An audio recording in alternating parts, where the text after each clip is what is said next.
புத்தகமல்ல, பெண்கள் தான் சகியே. பெண்கள் யாவரும் கவிதைகள் அல்ல, நீ மட்டும் சகியே.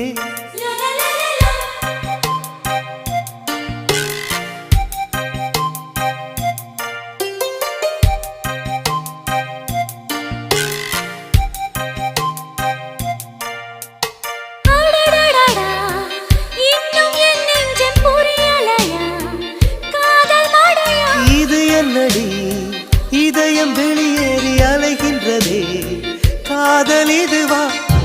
எப்படி சொல்வேன் புரியும்படி, ஆளை விடுடா. மன்னிச்சுக்கடி, காதல் செய்வேன் கட்டளைப்படி. காதல்